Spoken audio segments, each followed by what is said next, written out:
Myself Dr. Shilpa Illu. I am a fertility consultant. I'll be telling about what is infertility, what are the types of infertility, what are the important steps for the conceiving and the basic investigations. So, what is infertility? When a couple fails to conceive even after regular intercourse for 1 year, then we call such couple as an infertile couples. There are types of infertility.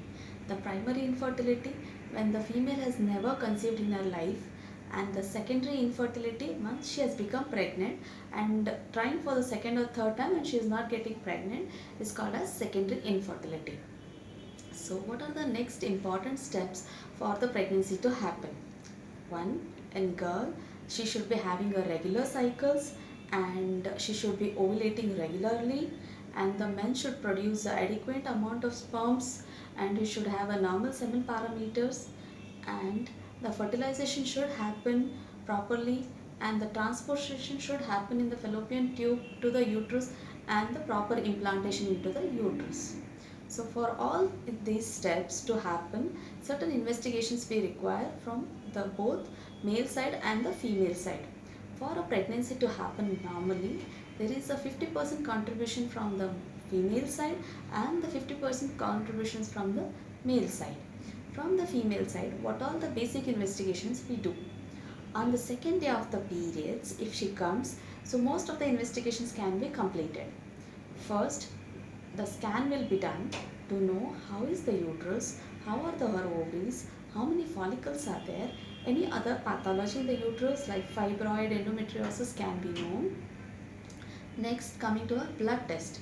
In the blood test, certain hormonal levels like LH, FSH, AMH, thyroid profile, prolactin levels will be seen. Along with her, if she is obese, certain other investigations like testosterone levels and DHEA levels will be tested. If she is a case of a PCOD, we may test her about serum insulin levels. And the next set of investigations are the tubal testing, which we do it after her menses are over, usually between 7th to 12th day. The X-ray will be taken, that is called as HSG or sonosalpingography, which can be done in the scan room only. Next, these are the basic investigations in the females. Now coming to the male partner, the single important test in the male partner is the semen analysis, which is done in the lab only at an abstinence of 3 to 5 days. He has to collect in the semen in the lab premises, and the details will be reported within half an hour to 45 minutes after the liquefaction. If the husband is not able to collect the semen in the lab premises, he can collect in the home in a large bore sterile container, and keeping at the body temperature, he can transport it to the lab. In this way, these are the basic investigation we do in a couple for the infertility. And depending on the cause of infertility, whether the female is at fault or the male is at fault, we will treat accordingly. Thank you.